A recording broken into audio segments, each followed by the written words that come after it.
ആഗോളതലത്തിൽ ഗൂഗിളിനെ വെല്ലുവിളിക്കാൻ മറ്റ് സെർച്ച് എഞ്ചിനോ സോഫ്റ്റ്വെയറോ ആപ്ലിക്കേഷനോ ഒന്നുമില്ല. ഇത് തന്നെയാണ് വിൻഡോസ് അല്ലെ മൈക്രോസോഫ്റ്റ് ഒക്കെ തന്നെ ലോകത്ത് ആധിപത്യം പുലർത്തുന്നതിനുള്ള കാരണം. ചെറുതായിട്ടെങ്കിലും വെല്ലുവിളി ഉയർത്തിയത് ചൈന മാത്രമാണ്. അവർ സ്വന്തമായിട്ട് ഫേസ്ബുക്കും വാട്സാപ്പും ഗൂഗിളിനും പകരമായിട്ടുള്ള സെർച്ച് എഞ്ചിനും ഒക്കെ നിർമ്മിച്ച് അവർ ബദൽ മാർഗ്ഗങ്ങൾ കണ്ടെത്തുന്നു. കാരണം അവരുടെ രാജ്യത്ത് നിന്ന് വിവരങ്ങളൊന്നും ചോർത്തപ്പെടരുതെന്നാണ് ആഗ്രഹിക്കുന്നത്. ഗൂഗിൾ പറയുന്നത് ഞങ്ങളിലേക്ക് എത്തുന്ന ഡേറ്റകൾ പൂർണ്ണമായും സുരക്ഷിതവും അതുപോലെ തന്നെ എല്ലാവിധ പ്രൊട്ടക്ഷനും നൽകുമെന്നൊക്കെയാണ് പറയുന്നത്. പക്ഷേ ഗൂഗിളിൽ നിന്ന് പോലും അത് ചോർന്നു പോകുന്നുണ്ട്. ഇവിടെ ഇപ്പോൾ ഗൂഗിളിന് പകരക്കാരനായി ഇന്ത്യ സോഹോയെ അവതരിപ്പിക്കുകയാണ്. അപ്പോൾ ഇന്ത്യ അവതരിപ്പിക്കുന്നു എന്നുള്ളത് വെറുതെ പറയല്ല. ഇന്ത്യൻ റെയിൽവേ മന്ത്രി അശ്വനി വൈഷ്ണവ് തന്നെ ഔദ്യോഗികമായി ലോകത്തോട് പറയുന്നു, ഗൂഗിളിന് പകരമായി റെയിൽവേയുടെ കാര്യങ്ങൾക്ക് ഇനി സോഹോ ഉപയോഗിക്കുന്നു. അതായത് റെയിൽ വൺ ആപ്പ് എന്ന് പറയുന്ന പുതിയ ആപ്ലിക്കേഷൻ പുറത്തിറക്കിക്കൊണ്ടാണ് അദ്ദേഹം പറയുന്നത്. ഇപ്പോൾ സോഹോ എന്ന് പറയുന്ന ചെന്നൈ ആസ്ഥാനമായിട്ടുള്ള ഒരു മൾട്ടിനാഷണൽ കമ്പനി, അവർ അക്കൗണ്ടിങ് മുതൽ HR വരെയുള്ള എല്ലാ സേവനങ്ങളും നൽകും. അപ്പോൾ ഇവിടെ റെയിൽവേയുടെ എല്ലാ സേവനങ്ങളും യാത്രക്കാർക്ക് ഒരു കുടക്കീഴിൽ എന്നവണ്ണം നൽകാനായിട്ട് സോഹോ എല്ലാവിധ സാങ്കേതിക സഹായങ്ങളും നൽകുന്നുണ്ട്. ഇപ്പം നമുക്കറിയാം, ഇന്ത്യൻ പ്രധാനമന്ത്രി നരേന്ദ്രമോദി സ്വദേശിവൽക്കരണത്തിന് കൂടുതൽ പ്രാധാന്യം നൽകണമെന്ന് പറഞ്ഞിരുന്നു. അതുകൊണ്ടാണ് അശ്വനി വൈഷ്ണവ് റെയിൽവേക്കായിട്ട് സോഹോ എന്ന് പറയുന്ന സോഫ്റ്റ്വെയറിലേക്ക് കടക്കുന്നത്. ശരിക്കും പറഞ്ഞാൽ ഡെസ്ക്ടോപ്പ് ആപ്ലിക്കേഷനുകൾക്ക് വിദേശ കമ്പനികളെ അല്ലെ വിദേശ സോഫ്റ്റ്വെയറുകളെ അമിതമായി ആശ്രയിക്കുന്നത് നിർത്തണമെന്ന് ഇന്ത്യ കുറേ കാലമായിട്ട് ആലോചിക്കുന്നുണ്ട്. ഇപ്പോൾ സോഹോ സ്വന്തമായിട്ട് തന്നെ വർക്ക് ഡ്രൈവ്, അതുപോലെ തന്നെ team chat, sheet, expense, password manager, Zoho invoice, social media ഇതിനുള്ള സോഹോ ക്യാമ്പയിൻ, ഇതൊക്കെ തന്നെ പ്രൊവൈഡ് ചെയ്യുന്നുണ്ട്. പക്ഷേ വേണ്ട രീതിയിൽ ഒരു പിന്തുണ കിട്ടുന്നില്ല. അപ്പം 1996 ചെന്നൈ കേന്ദ്രമാക്കി ഒരു ചെറിയ കമ്പനിയായിട്ട് പ്രവർത്തനം ആരംഭിച്ചു. ഇന്ത്യയിലെ ജനങ്ങൾക്ക് പരമാവധി സേവനങ്ങൾ ലഭിക്കുക, സാധാരണക്കാരിലേക്ക് ഇൻ്റർനെറ്റിൻ്റെ സൗകര്യങ്ങൾ എത്തിക്കുക, ഇതൊക്കെയായിരുന്നു ലക്ഷ്യം. അതിനപ്പുറത്തേക്ക് ഈ പറയുന്ന ഗൂഗിളിനെ വെല്ലുവിളിക്കാൻ കഴിയുന്ന ഒരു മാർഗത്തെക്കുറിച്ച് ഇവർ ചിന്തിച്ചിട്ടുണ്ടായില്ല. അന്ന് ഈ ശ്രീധർ വെമ്പും ടോണി തോമസും ചേർന്ന് ഇങ്ങനെ ഒരു സംരംഭം തുടങ്ങിയെങ്കിലും ഇന്ന് 40,000-ലധികം ആളുകൾക്ക് തൊഴിൽ നൽകുന്ന ഒരു മൾട്ടിനാഷണൽ കമ്പനിയായിട്ട് ഇത് മാറിയിട്ടുണ്ട്. മാത്രമല്ല, ഇപ്പോൾ അശ്വിനി വൈഷ്ണവ് പറയുന്നത് റെയിൽവേ ഇൻഫർമേഷൻ സിസ്റ്റം സെൻറ്ററിൻ്റെ 40ാം വാർഷികത്തോടനുബന്ധിച്ചാണ് നമ്മൾ ഇങ്ങനെ ഒരു സോഫ്റ്റ്വെയർ അവതരിപ്പിക്കുന്നത്. ട്രെയിനിൻ്റെ യഥാർത്ഥ ലൊക്കേഷൻ, ട്രെയിനിൻ്റെ സമയം അറിയാനായിട്ട്, റിസർവ് ചെയ്യാനായിട്ട്, ഫുഡ് ഓർഡർ ചെയ്യാനായിട്ട്, അതുപോലെ തന്നെ ഏത് പ്ലാറ്റ്ഫോമിലാണ് ട്രെയിൻ എത്തുന്നതെന്നറിയാൻ. അപ്പോൾ യാത്രക്കാർക്ക് സൗകര്യങ്ങളെല്ലാം തന്നെ ഒറ്റ കുട കീഴിൽ നൽകുന്നു. അപ്പോൾ നേരത്തെ റെയിൽവേക്ക് IRCTC എന്ന് പറയുന്ന ഒരു ആപ്ലിക്കേഷൻ ഉണ്ടായിരുന്നു. ഈ ആപ്പിൽ അതേ ലോഗിൻ ഉപയോഗിച്ച് ഇതിനകത്തേക്കും കയറാം. അപ്പോൾ സോഹോ പ്രൊവൈഡ് ചെയ്യുന്നതെന്ന് ആലോചിച്ച് നോക്കിയേ. അപ്പോൾ ഗൂഗിളിനെ വെല്ലുവിളിക്കാൻ കഴിയില്ല എന്നുള്ള ട്രംപിൻ്റെ അമിത ആത്മവിശ്വാസത്തിന് ഇന്ത്യൻ പ്രധാനമന്ത്രി നരേന്ദ്രമോദി മുന്നോട്ട് വെച്ച ആശയമാണ് ഈ സ്വദേശിവൽക്കരണം. ചൈനയൊക്കെ ഇത് മുമ്പ് ചെയ്തിട്ടുണ്ട്. ഇപ്പം നമുക്കറിയാലോ, ടിക്ടോക്ക് ചൈനയെ അവതരിപ്പിച്ചപ്പോൾ നമ്മൾ അതിനെ നിരോധിച്ചിരുന്നു. അന്ന് ടിക്ടോക്കിന് ബദലൊക്കെ നമ്മൾ നിർമ്മിച്ചു.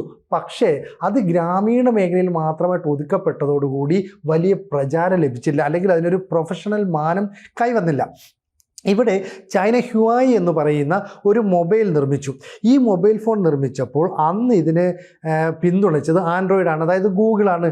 പക്ഷേ ഈ കമ്പനി ധാരാളം മൊബൈലുകളൊക്കെ നിർമ്മിക്കുകയും അത് ധാരാളം വിറ്റുപോവുകയൊക്കെ ചെയ്തപ്പോൾ ഒരു സുപ്രഭാതത്തിൽ ഗൂഗിൾ ഇതിനുള്ള സേവനം അങ്ങ് നിർത്തിവെച്ചു. ഇതോടുകൂടി ചൈനീസ് കമ്പനി പ്രതിസന്ധിയിലായി. പക്ഷേ അവർ അവരുടേതായ ഒരു ഓൺ ആപ്ലിക്കേഷൻ നിർമ്മിച്ചുകൊണ്ട് ഇതിൽ അപ്ലൈ ചെയ്തു. അങ്ങനെ ഇന്ന് ഹ്യുവായി എന്ന് പറയുന്ന മൊബൈൽ കമ്പനി 3 ഫോൾഡ് മൊബൈലും 4 ഫോൾഡ് മൊബൈലും ഒക്കെ നിർമ്മിച്ചുകൊണ്ട് ഈ ലോകത്തെ ശ്രദ്ധ ആകർഷിക്കുന്നു. ഇപ്പോൾ അറബ് രാജ്യങ്ങളിലാണ് കൂടുതലായിട്ടും ഇത്തരം മൊബൈലുകൾ ഉപയോഗിക്കുന്നത്. അതുകൊണ്ട് തന്നെ അറബ് രാജ്യങ്ങളിലും ചൈനയിലും മാത്രമേ ഹ്യുവായിക്ക് സ്വാധീനമുള്ളൂ. മറ്റ് രാജ്യങ്ങളിലേക്ക് എത്തണമെങ്കിൽ സ്വാഭാവികമായിട്ടും ഈ ആൻഡ്രോയിഡിൻ്റെ അല്ലെങ്കിൽ ഗൂഗിളിൻ്റെ ഒക്കെ പിന്തുണ വേണം. അപ്പോൾ മൈക്രോസോഫ്റ്റ്, വിൻഡോസ്, ഗൂഗിളൊക്കെ ഞങ്ങളുടെ കൈവശമുള്ളത് കൊണ്ട് ലോകത്തെ IT മേഖലയെ മൊത്തം നിയന്ത്രിക്കുന്നത് ഞങ്ങളാണ് എന്നൊരു ധാർഷ്ട്യം അമേരിക്കയ്ക്കുണ്ട്. അതുകൊണ്ടാണ് അവർ പറയുന്നത്, ഇപ്പോൾ ഞങ്ങളിലേക്കൊരു ഡേറ്റ തന്നു കഴിഞ്ഞാൽ ആ ഡേറ്റാബേസ് എത്ര സുരക്ഷിതമായിട്ട് ഞങ്ങൾ കയ്യിൽ വെക്കും, ഇത് നിങ്ങൾക്കറിയാവുന്നൊരു കാര്യമാണ്. അപ്പോൾ ഇത്തരം കാര്യങ്ങളൊന്നും ലോകത്തിന് മുന്നിൽ ഞങ്ങൾക്ക് തുറന്നു കാണിക്കേണ്ട കാര്യമില്ല എന്നൊക്കെ പറയും. സോഹോയും അതിന് സമാനമായ നിലപാടാണ് എടുക്കുന്നത്. ഞങ്ങളുടെ കയ്യിലും ഇതൊക്കെ തന്നെ സുരക്ഷിതമാണ്, ഒരു കാരണവശാലും പുറത്തു പോകില്ല. അപ്പോൾ സോഹോ സെയിൽസ് IQ, ഇമെയിൽ, അതുപോലെ തന്നെ ഈ വെബ്സൈറ്റിലെ തത്സമയ സംപ്രേഷണം, ഇതിലെല്ലാം തന്നെ ഒരുപാട് മുന്നിലേക്ക് പോകുന്നുണ്ട്. ഈ സോഹോയെ പോലെയുള്ള സോഫ്റ്റ്വെയറുകൾ ഇനിയും ഡെവലപ്പ് ചെയ്ത് വരണം. അപ്പോൾ നമുക്കറിയാം ഗൂഗിളിൻ്റെ തലപ്പത്തുള്ള സുന്ദർ പിച്ചൈ, അദ്ദേഹമാണ് ഈ ഗൂഗിൾ ക്രോമിൻ്റെ ഈ രൂപീകരണ ഘട്ടത്തിൽ അല്ലെങ്കിൽ ഐഡിയ ഒക്കെ മുന്നോട്ട് വെച്ചത്. അങ്ങനെയാണ് ഗൂഗിൾ അയാളെ പിക്ക് ചെയ്യുന്നത്. അപ്പോൾ ഈ സുന്ദർ പിച്ചൈ പോലെയുള്ള നിരവധി IIT പ്രോഡക്റ്റുകൾ ഇപ്പോഴും ഇന്ത്യയിലുണ്ട്. അവർക്ക് വേണ്ട സാങ്കേതിക സഹായങ്ങൾ, സാമ്പത്തിക സഹായങ്ങളൊക്കെ നൽകി കഴിഞ്ഞാൽ ഇത്തരത്തിലുള്ള സോഫ്റ്റ്വെയർ ആപ്ലിക്കേഷനൊക്കെ നമുക്ക് ഇന്ത്യയിൽ തന്നെ നിർമ്മിക്കാൻ കഴിയും. നമ്മുടെ പ്രശ്നം എന്താണെന്ന് വെച്ചാൽ സോഫ്റ്റ്വെയർ ആപ്ലിക്കേഷനൊക്കെ ഡെവലപ്പ് ചെയ്യാൻ പറ്റും, പക്ഷേ പിന്നീട് അതിൻ്റെ ഒരു ഫോളോ അപ്പ് ഉണ്ടാകുന്നില്ല. അതുകൊണ്ടാണ് അശ്വിനി വൈഷ്ണവ് പറയുന്നത് റെയിൽ1 ആപ്പ് എന്ന് പറയുന്ന സോഫ്റ്റ്വെയർ ഒരു പക്ഷേ ഇന്ത്യയിൽ ഏറ്റവും കൂടുതൽ ആളുകൾ ഡിപ്പെൻഡ് ചെയ്യുന്ന ഒരു മാർഗം റെയിൽവേ ആണ്.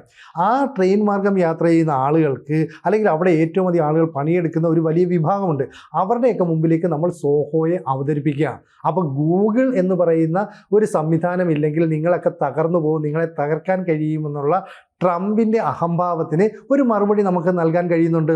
ഇപ്പം ഗൂഗിൾ ഇല്ലെങ്കിൽ അല്ലെങ്കിൽ ആൻഡ്രോയിഡ് ഇല്ലെങ്കിൽ, ശരിയാണ്, നിലവിൽ മൊബൈൽ ഫോൺ വർക്ക് ചെയ്യില്ല, അല്ലെ നമ്മുടെ സാങ്കേതിക വിദ്യയിലൊക്കെ ഒരുപാട് പ്രതിസന്ധികളുണ്ടാകും. പക്ഷേ ഇങ്ങനെ ഒരു പ്രതിസന്ധി വെച്ചുകൊണ്ട് IT കമ്പനികളെ തകർക്കാൻ പോലും ട്രംപിന് കഴിയും. ഇന്ത്യയിലെ എത്രയോ IT കമ്പനികൾ ഇപ്പം ഇന്ത്യയിൽ നിന്ന് ഔട്ട്സോഴ്സ് ചെയ്യുന്ന കമ്പനികൾക്ക് മുന്നിൽ പ്രവർത്തിക്കാൻ കഴിയില്ല എന്നൊരു നിലപാടെടുത്തു കഴിഞ്ഞാൽ നമുക്ക് എന്ത് ചെയ്യാൻ പറ്റും? ഒന്നും ചെയ്യാൻ കഴിയില്ല. അപ്പോൾ അതിനുള്ള ബദൽ മാർഗം നമ്മൾ സ്വീകരിച്ചേ പറ്റൂ. അങ്ങനെയാണ് നമ്മൾ സോഹോയിലേക്ക് നീങ്ങുന്നത്. അപ്പോൾ 40,000-ഓളം ആളുകൾക്ക് നിലവിൽ ജോലി ചെയ്യുന്ന ശ്രീധർ വെമ്പുവിൻ്റെ ഈ സംരംഭത്തിന് ഇന്ത്യ ഔദ്യോഗികമായി അംഗീകാരം നൽകി. ഇന്ത്യൻ പ്രധാനമന്ത്രി നരേന്ദ്രമോദി പറയുകയാണ്, ടെക്നോളജിയിൽ നമുക്ക് ഒരുപാട് കുതിച്ചുചാട്ടങ്ങളൊക്കെ നടത്തണം, അതിന് സ്വദേശീവൽക്കരണം വേണം, പ്രാദേശികമായി ആപ്ലിക്കേഷനുകൾ ഡെവലപ്പ് ചെയ്യണം. അപ്പോൾ ഡെസ്ക്ടോപ്പുകളിലേക്ക് വിദേശ രാജ്യങ്ങളിലെ സോഫ്റ്റ്വെയറുകളെ മാത്രം ആശ്രയിച്ചിരുന്ന ഒരു രാജ്യം, ആ പേര് അല്ലെങ്കിൽ ആ ഒരു ദുഷ്പേര് അത് നമ്മൾ മാറ്റണം. മാത്രമല്ല ഈ IT മേഖലയിൽ സെക്യൂരിറ്റി സംവിധാനത്തിലൊക്കെ തന്നെ ഡേറ്റ സുരക്ഷയ്ക്ക് വലിയ പ്രാധാന്യം നൽകുമെന്ന് സോഹോ തന്നെ ഉറപ്പ് പറഞ്ഞിരിക്കുകയാണ്. അപ്പോൾ ശരിക്കും ഈ കമ്പനി 1996 തുടങ്ങുമ്പം വിൽപ്പന, വിപണനം, സാമ്പത്തിക കാര്യങ്ങൾ, അല്ലെ ഉൽപ്പാദനക്ഷമത, ഇതിലൊക്കെ മാത്രമാണ് കോൺസെൻട്രേറ്റ് ചെയ്തിരുന്നത്. എന്നാൽ ഇനി അങ്ങനെയല്ല. സോഹോയുടെ വർക്ക് ഡ്രൈവ്, സോഹോയുടെ ഷീറ്റ്, ടീം ചാറ്റ്, അതുപോലെ തന്നെ പാസ്വേഡ് മാനേജർ, ഇതെല്ലാം തന്നെ അവതരിപ്പിക്കുന്നതോടുകൂടി വലിയൊരു നേട്ടം, വലിയൊരു മുന്നേറ്റം ഉണ്ടാകാൻ കഴിയും. അപ്പോൾ ഹുവായി എന്ന് പറയുന്ന ഒരു ചൈനീസ് കമ്പനിയെ അമേരിക്ക തകർക്കാൻ ശ്രമിച്ചപ്പോൾ സ്വന്തമായിട്ട് ആപ്ലിക്കേഷൻ ഉണ്ടാക്കി അതിന് മറുപടി കൊടുക്കാൻ അവർക്ക് സാധിച്ചു. 145 കോടി ജനങ്ങളുള്ള, ഒരുപാട് കപ്പാസിറ്റിയുള്ള, ഒരുപാട് ഇൻ്റലക്ച്വൽ ആയിട്ടുള്ള യുവാക്കളുള്ള ഒരു രാജ്യത്തിന് ഇതുപോലെ തന്നെ പ്രവർത്തിക്കാൻ കഴിയും. ഇപ്പോൾ ഇന്ത്യയും ചൈനയും തമ്മിലുള്ള ബന്ധം കൂടുതൽ ഊഷ്മളവുമാണ്. അതുകൊണ്ട് തന്നെ സാങ്കേതിക കാര്യങ്ങളിൽ ഷെയറിങ് ആൻഡ് പെയറിങ് ഒക്കെ നടക്കാവുന്നതേ ഉള്ളൂ. അതുകൊണ്ട് അമേരിക്കൻ ഭീഷണി ഇനി വിലപ്പോവില്ല. അപ്പോൾ ഗൂഗിളിനെ വെച്ചുകൊണ്ടുള്ള ഒരു മുന്നറിയിപ്പ്, ഗൂഗിളിനെയും ആൻഡ്രോയിഡിനെയും വെച്ചുകൊണ്ടുള്ള ഒരു ചതുരംഗ കളി, ഇതൊന്നും ഇനി ഇന്ത്യയോട് വേണ്ട. ഒരു പക്ഷേ ഇന്ത്യ ഇതിന് തുടക്കം കുറിച്ചാൽ മറ്റ് രാജ്യങ്ങളും ഇതേ മാതൃകയിലേക്ക് വരും. അപ്പം ഒരു കൂട്ടം ക്ലൗഡ് ആപ്ലിക്കേഷനിൽ അധിഷ്ഠിതമായിട്ടുള്ള സോഹോയുടെ മുന്നേറ്റം ഇപ്പോൾ ഞെട്ടിക്കുന്നതായിട്ട് മാറിയിരിക്കുകയാണ്. അപ്പം റെയിൽവേയിലെ സാങ്കേതിക സൗകര്യങ്ങൾ, യാത്രക്കാർക്കുള്ള അടിസ്ഥാന സൗകര്യങ്ങൾ, സേവനങ്ങൾ, ഇതെല്ലാം കൂടെ ഒറ്റ പ്ലാറ്റ്ഫോമിൽ എന്ന് പറഞ്ഞാൽ ഒരു കുടക്കീഴിനുള്ളിൽ പ്രൊവൈഡ് ചെയ്യാൻ സോഹോ മുന്നോട്ട് വന്നിരിക്കുകയാണ്.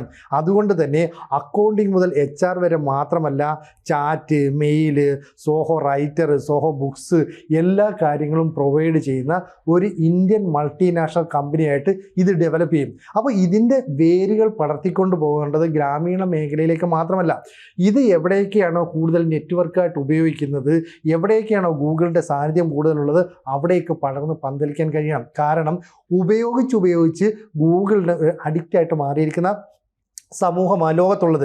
അതുകൊണ്ട് തന്നെ മൈക്രോസോഫ്റ്റും വിൻഡോസും ഗൂഗിളിനും ഒന്നും ഒരു പകരക്കാരനെ കുറിച്ച് ആരും ചിന്തിച്ചില്ല. എന്തിന് യാഹൂ മെയിൽ ഉപയോഗിക്കുന്നവർ വരെ ഗൂഗിളിലേക്ക് മാറിയതോടുകൂടി പിന്നീട് അതിൽ മാത്രമായി. അങ്ങനെ ഉപയോഗിച്ച് അതിന് അടിമകളായി മാറിയിരിക്കുന്ന ലോകത്തിലെ സമൂഹത്തെ പുതിയ ആപ്ലിക്കേഷനുകളിലേക്ക്, അല്ലെ ബദൽ സംവിധാനങ്ങളിലേക്ക് മാറാനുള്ള പ്രേരണ നൽകാനുള്ള ചുമതല ഇപ്പോൾ ഇന്ത്യക്കായി മാറിയിരിക്കുന്നു. അതുകൊണ്ടാണ് റെയിൽ1 ആപ്പ് അവതരിപ്പിക്കുന്നതിലൂടെ സാങ്കേതിക വിദ്യയിൽ വലിയൊരു ദിശാമാറ്റം ഉണ്ടാക്കാൻ പോകുന്നു എന്നതിൻ്റെ കൃത്യമായ സൂചനകൾ പുറത്തേക്ക് നൽകുന്നത്.